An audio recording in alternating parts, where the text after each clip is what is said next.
Assalamualaikum warahmatullahi wabarakatuh. Saya ucapkan kepada Dr. Melo. Pada hari ini, saya Nur Hafizah binti Azizan, nombor matrik 826-147 akan membincangkan topik kedwibahasaan atau disebut sebagai bilingualisme.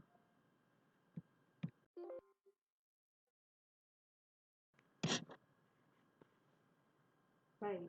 Bahasa seperti mana yang kita sedia maklum merupakan alat komunikasi yang berfungsi untuk menyampaikan maklumat seperti idea, maksud, perasaan ataupun emosi secara langsung kepada manusia, kepada sesama manusia ni. Okay. Sebagai manusia, penggunaan bahasa memainkan peranan yang sangat penting dalam kegiatan komunikasi. Baik, menurut kamus Dewan edisi ketiga 1996, bahasa ialah lambang bunyi suara yang dipakai sebagai alat perhubungan dalam lingkungan satu kelompok manusia. Selain itu, bahasa juga didefinisikan sebagai sistem lambang bunyi yang mempunyai arbitrari yang dipergunakan oleh para anggota suatu masyarakat untuk bekerjasama, berinteraksi dan mengidentifikasikan diri. Di Malaysia, terdapat pelbagai bahasa yang wujud yang mewakili setiap kelompok atau kumpulan etnik. Seperti mana yang kita ketahui, di Malaysia ni ada pelbagai bangsa antaranya bangsa-bangsa utamanya Melayu, Cina dan India. Jadi bahasa yang digunakan sebagai bahasa pertuturan dalam setiap urusan baik rasmi ataupun tidak rasmi. Di Malaysia, kita sudah termaktub dalam perkara 152 Perlembagaan Malaysia yang memperuntukkan bahasa kebangsaan di Malaysia adalah bahasa Melayu. Ini secara tidak langsung mengatakan bahawa setiap rakyat di Malaysia perlu menguasai bahasa Melayu dengan baik. Baik. Kedwibahasaan atau bilingualisme bermaksud kebolehan dan kecekapan berbahasa menggunakan bahasa pertama dan bahasa kedua. Seperti yang dirujuk dalam buku Nik Syafiah Karim 1988, di mana kedwibahasaan mendefinisikan sebagai the native-like control of two languages, iaitu menguasai dua bahasa pada tahap yang sama seperti penutur-penutur asli. Ia berlaku dalam kalangan masyarakat yang menggunakan banyak bahasa dalam kehidupan seharian. Baik, menurut McNamara 1967, kedwibahasaan bermaksud seseorang itu dapat menguasai sekurang-kurangnya satu kemahiran berbahasa dalam bahasa keduanya, walaupun pada tahap yang minimum. Walaupun dia dapat menguasai lebih daripada satu bahasa, walaupun bahasa keduanya itu taklah sehebat penutur aslinya, namun dia tetap dapat menguasai bahasa tersebut ya. Oleh itu, konsep kedwibahasaan merujuk kepada kemahiran dan kecekapan seseorang individu menggunakan bahasa kedua seiring dengan bahasa pertamanya. Contohnya, seperti yang kita lihat di Malaysia, pelajar kaum India akan menggunakan bahasa Melayu apabila bertutur dengan guru atau rakannya yang berbangsa Melayu. Namun apabila pelajar India itu berinteraksi dengan ibu bapanya, dia lebih selesa menggunakan bahasa ibundanya selain daripada bahasa Melayu. Ini disebut sebagai bilingualisme. Selain dia mahir dalam bahasa ibundanya, itu bahasa India, dia juga mahir dalam bahasa Melayu sebagai bahasa kebangsaan Malaysia. Terdapat pelbagai faktor yang wujud daripada gejala kedwibahasaan ni, di mana kita akan bincangkan dalam muka surat seterusnya. Antara faktor-faktor yang menjadi wujudnya kedwibahasaan ni akan dibincangkan nanti ialah taraf bahasa, fungsi luaran dan dalaman, penukaran dan juga gangguan dalam berbahasa.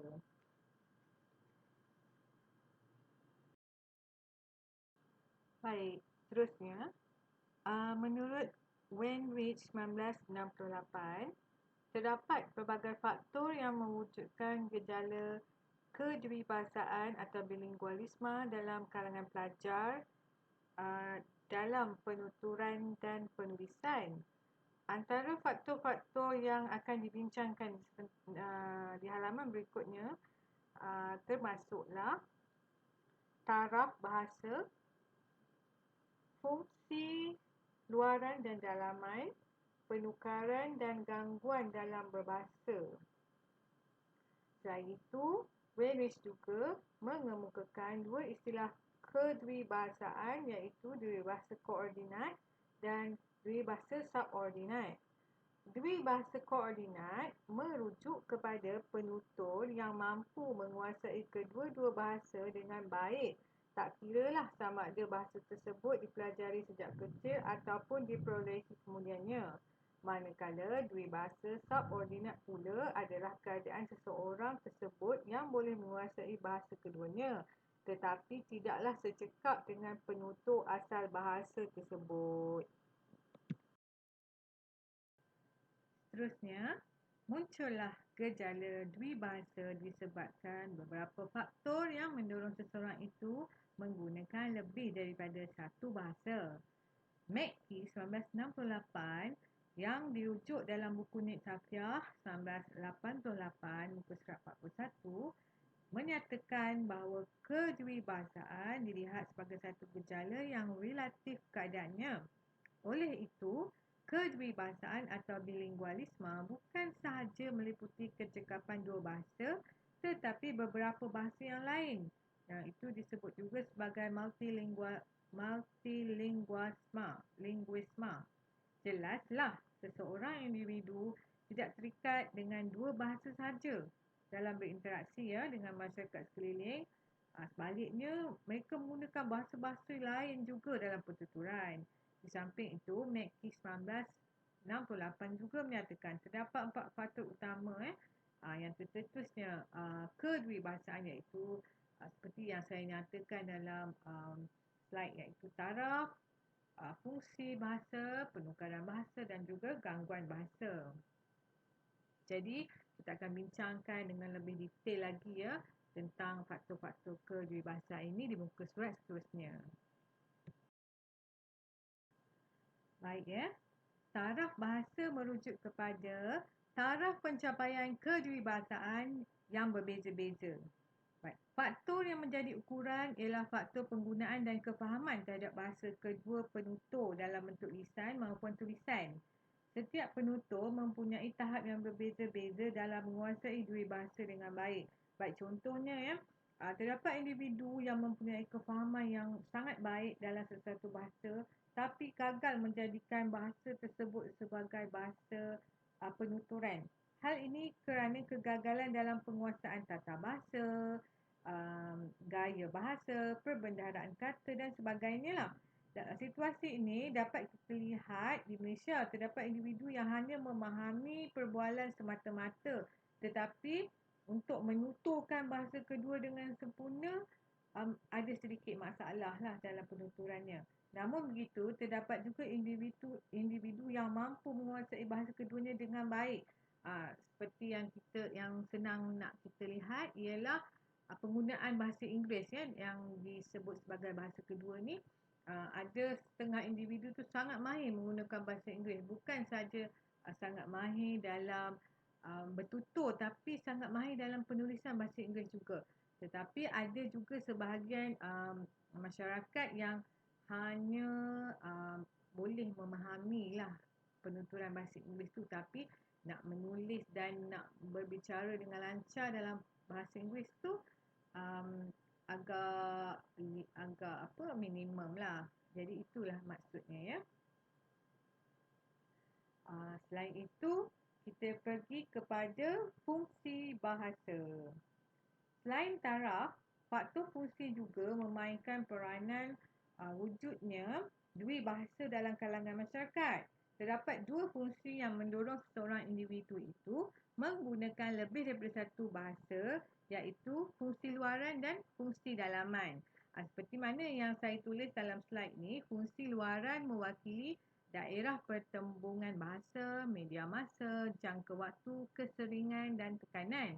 Manakala fungsi dalaman pula merangkumi penggunaan sendirian dan kecenderungan. Kecenderungan pula terbahagi kepada 3. iaitu kita boleh lihat dari aspek umur, sikap dan juga motivasi. Jadi sekarang saya akan terangkan fungsi luaran dahulu dari aspek daerah pertembungan bahasa ya. Okey. Daerah pertembungan bahasa yang pertama di sekolah lah wujudnya. So, bahasa wujud melalui bahasa pengantar yang digunakan dan bahasa dalam mata pelajaran yang dipelajari sekolah. Kecekapan berbahasa lebih daripada satu bergantung kepada cara bahasa-bahasa itu digunakan dan pendedahannya kepada pelajar-pelajar. Contohnya ya, penguasaan bahasa Melayu dikuasai dengan baik oleh pelajar-pelajar yang bersekolah di sekolah kebangsaan berbanding pelajar yang hanya bersekolah di sekolah jenis kebangsaan. Hal ini kerana sekolah jenis kebangsaan menggunakan bahasa ibunda mereka sebagai bahasa pengantar iaitu bahasa Cina ataupun bahasa Tamil.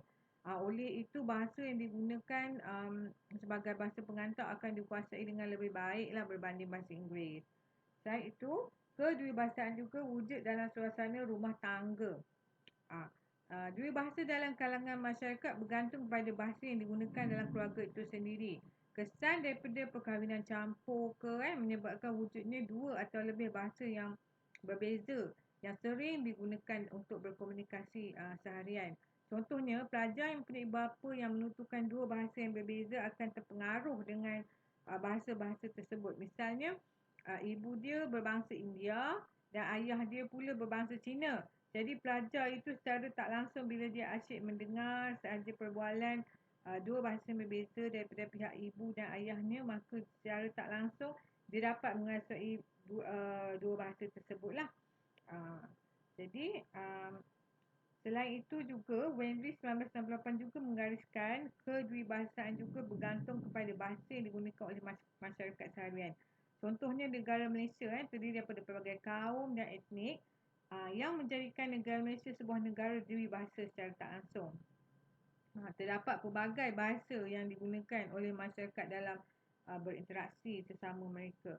Individu yang menjadi ahli masyarakat tersebut perlu menguasai bahasa dalam masyarakat sekitarnya yang mempunyai kelainan latar belakang bahasa dan kumpulan masyarakat apabila berkomunikasi secara tidak langsung atau secara langsung. Contohnya, pelajar kaum Cina dan India akan menguasai bahasa Melayu dengan baik apabila mereka dibesarkan dalam kelompok masyarakat Melayu. Ya. Seterusnya, mereka akan menerapkan penggunaan bahasa Melayu untuk menyesuaikan diri pula dengan masyarakat sekeliling mereka supaya masalah dalam berinteraksi dan kekeliruan tidak timbul. Baik. Sekarang kita pergi pula kepada media massa. Fungsi luaran lain yang mewujudkan gejala kedwibahasaan ialah melalui media massa juga ya. Di negara kita terdapat pelbagai saluran media massa seperti televisyen, radio, akhbar, majalah, buku dan filem-filem yang menggunakan pelbagai bahasa. Terdapat akhbar-akhbar juga ya yang kita ketahui, ada akhbar berbahasa Melayu, ada akhbar berbahasa Inggeris, berbahasa Tamil dan juga berbahasa Cina ya. Jadi tujuan pelbagai-pelbagai bahasa ni adalah tujuannya hanya satu, menyampaikan informasi kepada masyarakat. Baik. Kita pergi juga kepada jangka waktu. Jangka waktu. Jangka waktu juga menyebabkan wujudnya gejala dwibahasa dalam kalangan masyarakat. Jangka waktu merujuk pada berapa lama seseorang tu menggunakan bahasa tersebut dalam kehidupan seharian mereka. Contohnya, kalau mereka makin kerap menggunakan bahasa tersebut, makin tinggilah penguasaan mereka dalam bahasa tersebut. Contohnya ya yang kita tahu, pelajar yang lahir dalam keluarga Melayu, yang lahir daripada keluarga Melayu yang mengutamakan bahasa Inggeris dalam pertuturan harian mereka akan menguasai bahasa kedua tersebut dengan lebih baiklah dari segi aspek tata bahasa, perbandaran kata, fungsi berbanding pelajar yang tidak mengamalkan bahasa Inggeris tu. Dia hanya belajar disebabkan oleh peperiksaan sahaja ke, berbanding masyarakat pelajar yang mengamalkan bahasa Inggeris tu bersama keluarganya, dia lebih mahir ya. Itu jangka waktu yang digunakan tu lebih panjang untuk belajar bahasa kedua tu, maka lebih baguslah dia punya pencapaian dalam bahasa kedua tersebut. Seterusnya kita pergi kepada keseringan. Keseringan pula ialah jumlah seseorang itu bertembung dengan sesuatu bahasa. Pertembungan ini merupakan aspek kekerapan seseorang itu menggunakan bahasa kedua. Contohnya, seorang pelajar yang meluangkan masa lebih lama menggunakan bahasa keduanya akan menguasai bahasa tersebut dengan cepat berbanding seseorang pelajar yang jarang-jarang menggunakan bahasa keduanya dalam kehidupannya. Jadi dia punya penguasaan itu lebih rendah. Itu masuk keseringan. Sekarang kita pergi pada ketekanan pula. Okay. Fungsi ketekanan ini menjelaskan sebab-sebab yang mendorong seseorang itu menggunakan dua bahasa dalam pertuturan sehariannya. Antara faktor-faktornya ialah pentadbiran, kependudukan, keagamaan dan lain-lain lagi lah. Dasar pentadbiran sesebuah negara itu menjadi asas utama golongan masyarakat menguasai lebih daripada satu bahasa. Masyarakat yang mendiami sebuah negara itu dikendaki menggunakan bahasa pentadbiran negara itu walaupun mereka mempunyai bahasa tersendiri seperti termaktub dalam undang-undang negara tersebut. Contohnya kalau contohnya kita duduk kat negara Malaysia, kita dah tahulah negara Malaysia ni bahasa Melayu ni bahasa yang sering digunakan dalam bahasa pentadbiran. Manakala setiap kaum tidak mengira bangsa, bahasa dan agama, budaya semua harus belajar bahasa Melayu ni. Walaupun bahasa ibunda dia bahasa Cina, walaupun bahasa ibunda dia bahasa Tamil, dia harus belajar bahasa Melayu. Jadi itu disebabkan oleh tekanan yang ditekankan oleh kerajaan. Jadi secara tak langsung mereka akan lebih mahir berbahasa Melayu lah, ya. Selain itu, faktor agama juga menjadi pemangkin seseorang itu berdui bahasa. Contohnya, setiap agama mempunyai bahasa-bahasa tertentu. Misalnya, kalau penganut agama Islam, dia akan menggunakan bahasa Arab, ya, ketika berinteraksi dengan Allah. Ada juga yang menggunakan bahasa Melayu, ada yang menggunakan bahasa Arab. Jadi, secara tak langsung, dia akan lebih, masyarakat yang sering berdoa dalam bahasa Arab ni akan lebih mahir dalam bahasa Arab berbanding masyarakat yang menggunakan bahasa Melayu ketika berdoa. Jadi secara tak langsung itu akan mewujudkan kedwibahasaan juga. Okay. Baik, sekarang kita pergi kepada fungsi dalaman, ya, yang seperti mana yang saya tulis dalam slide ni. Dia ada dua, iaitu penggunaan sendirian dan kecenderungan.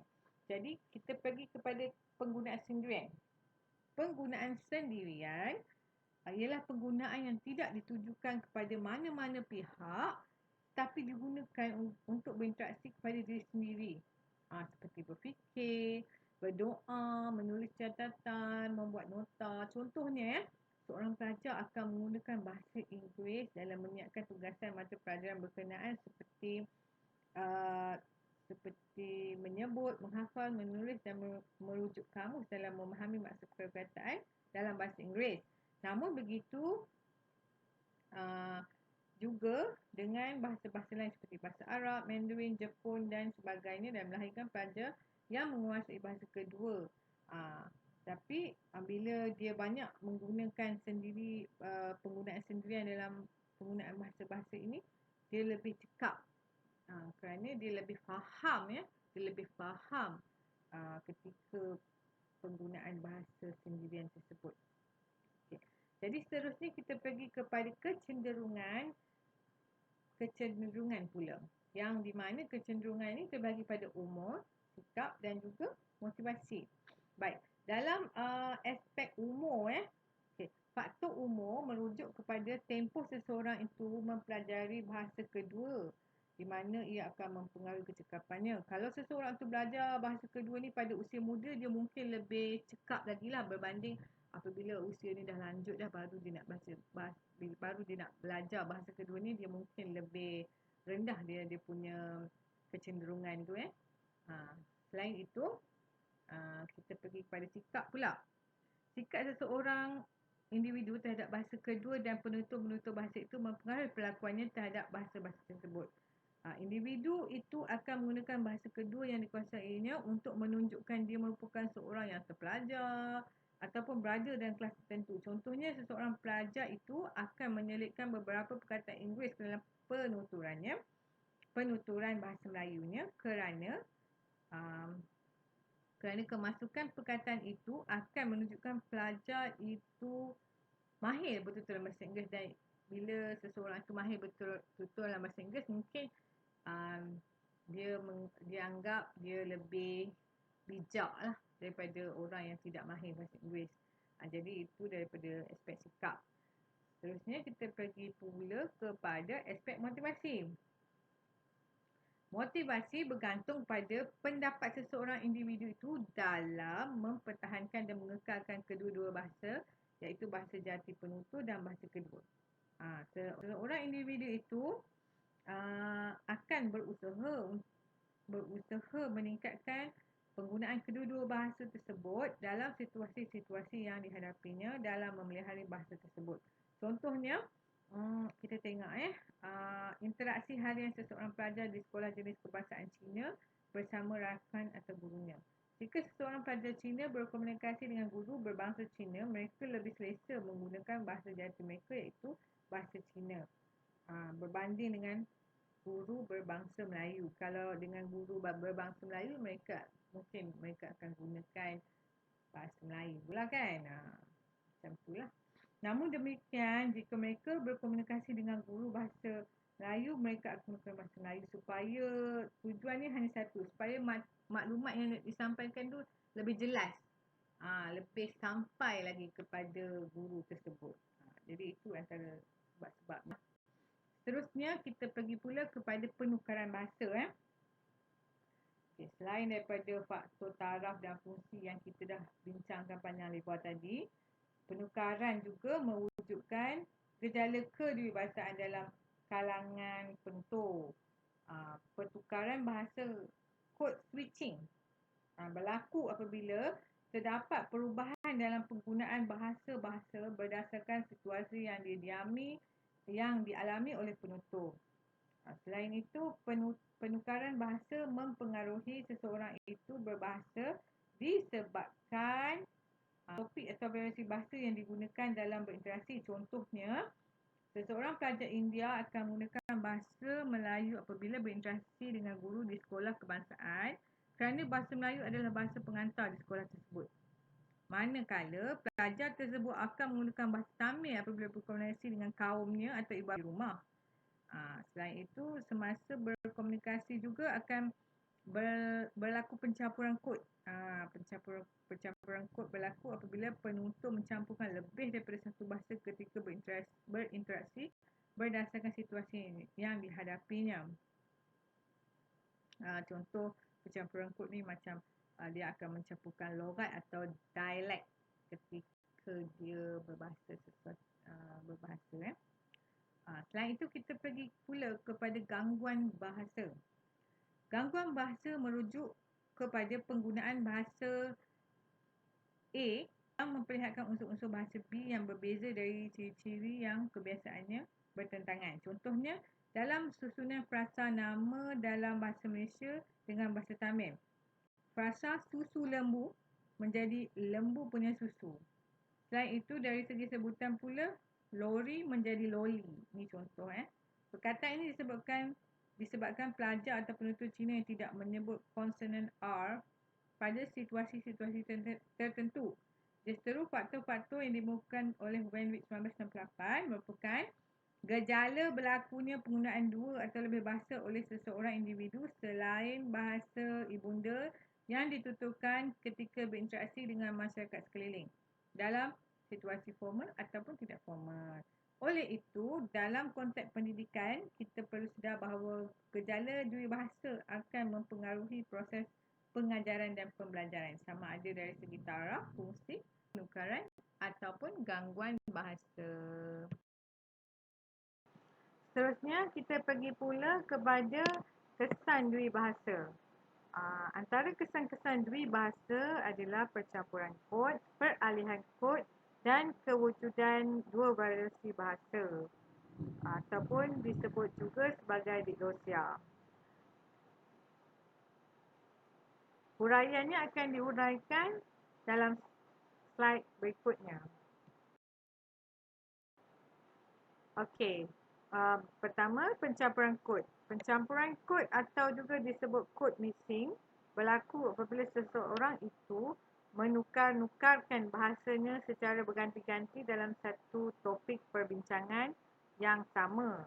Contohnya, jika seorang pelajar India itu sedang berkomunikasi dengan dalam bahasa Melayu dalam satu topik, maka mungkin beliau akan mencampurkan logat ataupun dialek bahasa India ataupun dalam bahasa Melayu tersebut. Kerana itu akan berlakunya code mixing semasa komunikasi pelajar tersebut dalam bahasa Melayu. Seterusnya, peralihan kod. Peralihan kod merupakan penggunaan lebih daripada satu bahasa atau gaya bahasa dalam perbualan. Ia juga disebabkan oleh penggunaan lebih daripada satu variasi linguistik dalam gaya yang konsisten dengan sintaksis dan fonologi bagi setiap variasi. Seterusnya, wujud dua variasi bahasa atau lebih dikenal sebagai diglosia. Kewujudan dua variasi bahasa dalam satu bahasa mengikut situasi tertentu di mana yang satu bahasa lebih tinggi statusnya apabila berada dalam situasi formal berbanding dengan satu lagi bahasa berada dalam situasi yang tidak formal. Contohnya dalam sistem pentadbiran, seorang pelajar Cina mungkin akan menggunakan bahasa Melayu. Ketika berada dalam situasi formal, walaupun pelajar tersebut bahasa ibundanya adalah bahasa Cina, tetapi dalam situasi formal atau dalam situasi yang mengkendaki pelajar tersebut menggunakan bahasa Melayu sebagai bahasa formal, maka akan berlakunya status yang lebih tinggi dalam bahasa Melayu tersebut. Begitulah juga sebaliknya.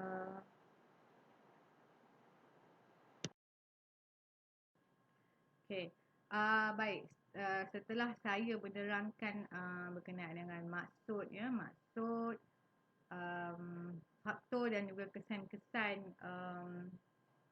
dua bahasa, maka kesimpulan yang boleh dibuat daripada dua bahasa ini adalah kita dapati bahawa dua bahasa merupakan satu aspek penting dalam kajian sosiolinguistik, di mana dengan penduduk Malaysia yang berbilang bangsa dan etnik sudah tentu terdapat pelbagai dialek dan bahasa yang digunakan. Penggunaan pelbagai bahasa dan kehidupan akan memudahkan seseorang itu untuk memperolehi lebih banyak ilmu, dan ilmu itulah yang membezakan kedudukan seseorang dengan seseorang yang berilmu itu. Kerana seseorang yang berilmu itu lebih dihormati dan lebih dimuliakan. Walau bagaimanapun, walaupun kita belajar pelbagai bahasa dalam kehidupan seharian, namun bahasa ibunda haruslah menjadi teras bahasa dalam diri sendiri, ya. Sekian, terima kasih daripada saya. Saya berharap agar Dr. Melo dapat memahami apa yang diterangkan oleh saya, dan saya meminta maaf jika ada kekurangan dalam setiap penjelasan yang saya huraikan ini. Saya berharap agar Dr. Melo berpuas hati dengan penerangan yang saya cuba sampaikan ini. Terima kasih Dr. Melo. Assalamualaikum.